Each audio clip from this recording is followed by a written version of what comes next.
As the new year settles in, the headlines are getting heavier. A deadly fire overseas raises urgent safety questions. The White House responds to growing speculation about the president's health. U.S. military action expands into Venezuela, confirmed, not rumored. And across the country, extreme weather, rising costs, and public health warnings are converging. This is the second full day of 2026, and the pressure is already on. The death toll from the New Year's celebration fire in Crans-Montana, Switzerland, has climbed to around 40 people, with more than 100 injured. The blaze broke out at La Consolation, a packed ski resort bar hosting New Year's celebrations. Swiss officials now describe it as one of the deadliest disasters in the country's modern history. Investigators are focusing on whether indoor sparklers or small pyrotechnic devices may have ignited the fire. Survivors describe thick smoke, panic in crowded spaces, and exits that were difficult to reach as the fire spread. U.S. networks are leading with these accounts. But the larger issue is universal. Are crowded holiday venues still underestimating fire risk? As celebrations return to pre-pandemic levels, safety questions are coming back with them. Back in Washington, President Trump addressed growing speculation about his health. After photos showed visible bruising on his hands, Trump acknowledged that he has been taking more daily aspirin than his doctors recommend. He said the bruising is a side effect and attempted to tamp down concerns. Still, the explanation comes as campaign pressure intensifies.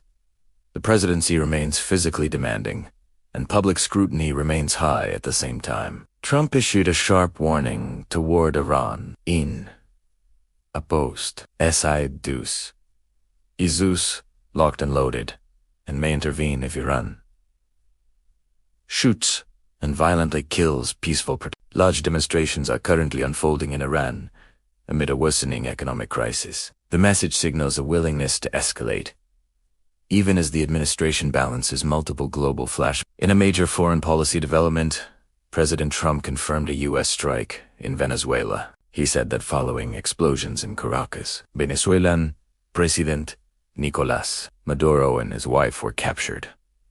The White House has not yet released detailed operational specifics, but the confirmation alone marks a significant escalation. This comes after months of narcoboat strikes increased pressure on Venezuela's oil sector and a broader campaign to weaken the Maduro government. U.S. networks are now connecting the dots.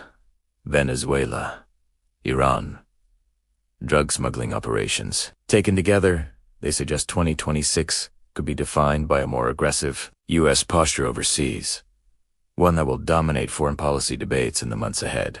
Meanwhile, much of the United States is dealing with brutal winter conditions. Across California and the West, heavy snow ice flooding other regions are experiencing rains no systems disrupting post-holiday travel. Emergency crews are stretched as roads close, flights are delayed, power outages spread. At the same time, authorities revealed they foiled a New Year's Eve terror plot, a development included in major network rundowns. Officials paired that announcement with renewed warnings about domestic extremism, crowd security, and the risks tied to large public gatherings. The message heading into 2026 is clear.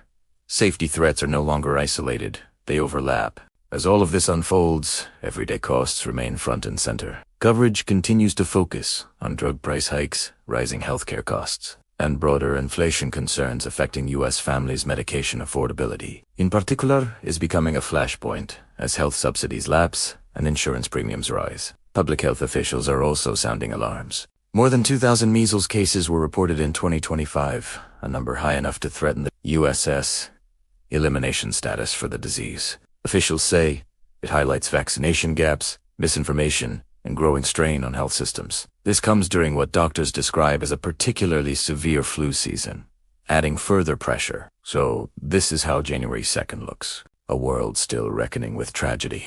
A U.S. government signaling strength abroad, and families at home facing higher costs and new risks.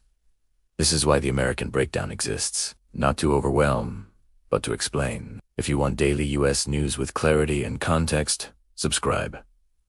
We'll be back tomorrow, because 2026 isn't slowing down, and neither are the consequences.